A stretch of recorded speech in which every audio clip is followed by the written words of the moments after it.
नमस्कार मित्रों, भारत में ज्ञान विज्ञान की वैभवशाली परंपरा। इसी परंपरा के कुछ पन्ने हम पलटेंगे अपने इस कार्यक्रम में, और आज हम बात करेंगे इम्यूनिटी के बारे में।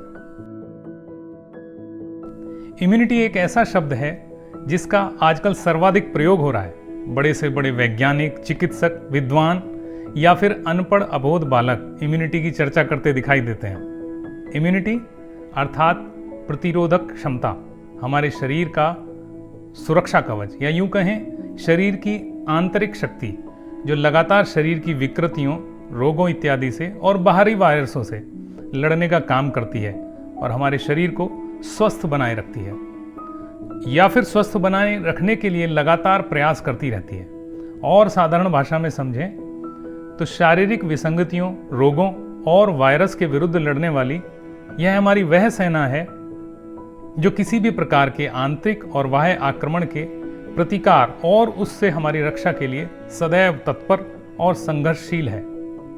मित्रों, भारत में विज्ञान की उज्जवल परंपरा रही है और उसी परंपरा का एक ध्वजवाहक रहा है आयुर्वेद। आयुर्वेद में शरीर की इम्यूनिटी को अनेक रूपों में, अनेक माध्यमों से व्यक्त किया गया है। महर्षि वाघभट्ट जी ने आज से 2000 वर्ष पूर्व अपने ग्रंथ अष्टांग हृदयम में उसके तृतीय अध्याय में 1 से लेकर 6 श्लोक तक ऋतु परिवर्तन के सिद्धांत को और उसके परिणाम स्वरूप शरीर की इम्यूनिटी में होने वाले उतार चढ़ाव को वैज्ञानिक विश्लेषण के द्वारा स्पष्ट किया है। हमें समझाने का प्रयास किया है कि किस प्रकार ऋतुओं के परिवर्तन से शरीर की इम्यूनिटी कम और ज़्यादा होती है। आइए अपने इसी पुरातन ऋषि मुनियों द्वारा प्रतिपादित विज्ञान के व्यवहारिक पक्ष को समझते हैं वाघभट्ट जी की दृष्टि से। भारतीय मनीषियों ने वर्ष को 6 ऋतुओं में विभाजित किया: बसंत, ग्रीष्म, वर्षा, शरद, हेमंत, शिशिर।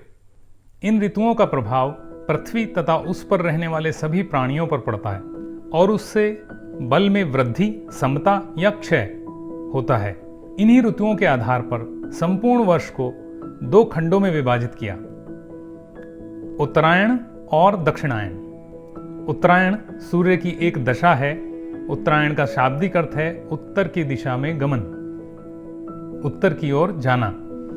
मित्रों, दिन के समय सूर्य के उच्चतम बिंदु को यदि सामान्य तौर पे देखें, सामान्य दृष्टि से भी देखें, तो उत्तरायण के दौरान वह बिंदु हर दिन उत्तर की ओर बढ़ता हुआ दिखाई देगा।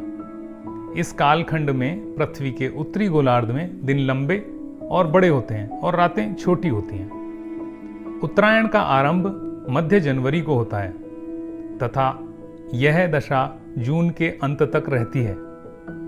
शिशिर, बसंत और ग्रीष्म, ये तीनों ऋतुएं उत्तरायण में आती हैं। उत्तरायण को आदान काल भी कहा जाता है। आदान का शाब्दिक अर्थ है लेना। महर्षि वाघभट्ट जी के अनुसार यह काल प्राणियों के बल को प्रतिदिन हरता है, लेता है, क्योंकि इस काल में सूर्य उत्तरगामी होते हैं, अर्थात उत्तर की दिशा की ओर गतिमान होते हैं। उत्तर मार्ग में सूर्य की गति होने के कारण सूर्य की किरणें अत्यंत तीक्ष्ण और उष्ण हो जाती हैं और उनके संपर्क से वायु भी अति गर्म और रूक्ष्म हो जाती है।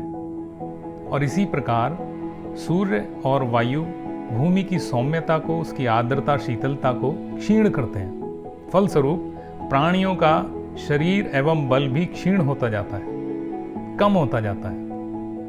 इस कालखंड में क्रमशः शिशिर ऋतु में तिक्त रस, बसंत ऋतु में कषाय रस और ग्रीष्म ऋतु में कटु रस बलवान हो जाते हैं। इसलिए आदान काल को आग्नेय, अग्नि के गुण प्रधान वाला, तीक्ष्णता कारक बताया गया है। मित्रों, दूसरी सूर्य की दशा है दक्षिणायन। यह वह काल है जिसमें सूर्य दक्षिणगामी होते हैं, अर्थात दक्षिण की ओर गतिमान होते हैं। इस काल को विसर्ग काल भी कहते हैं। इसमें सूर्य कर्क संक्रांति यानी जून के अंत से और मकर संक्रांति यानी जनवरी के मध्य तक रहते हैं। इस दौरान सूर्य दक्षिण की ओर गमन करते हैं। उनकी गति दक्षिण की होती है, अर्थात कर्क संक्रांति के दिन सूर्य की किरणें कर्क रेखा पर सीधी पड़ने के बाद क्रमशः दक्षिण की ओर खिसकते हुए मकर संक्रांति के दिन मकर रेखा पर सीधी पड़ती हैं। सूर्य की सीधी किरणों के पड़ने के इस खिसकाव में 6 महीने लगते हैं, जिसमें दिन छोटे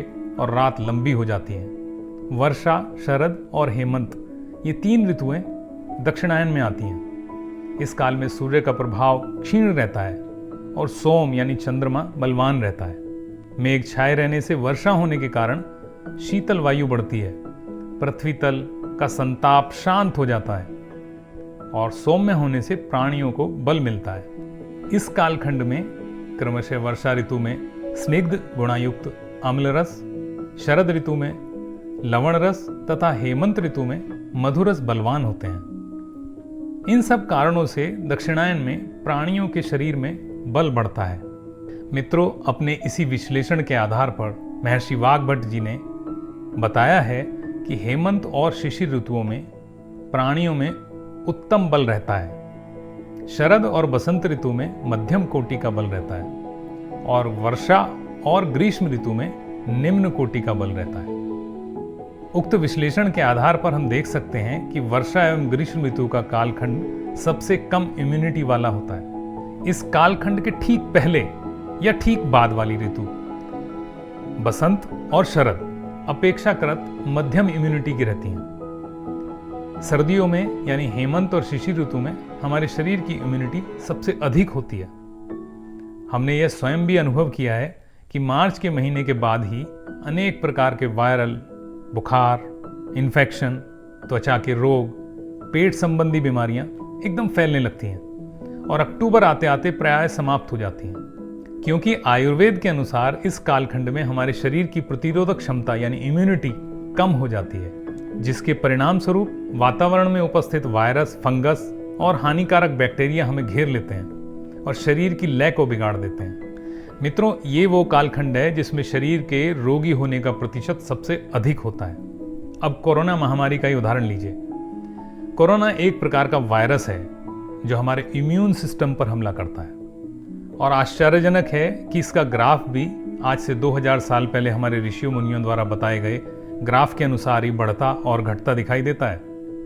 बसंत ऋतु यानी फरवरी मार्च से यह प्रभावी होना शुरू होता है और ग्रीष्म यानी अप्रैल मई जून आते आते भयानक रूप ले लेता है।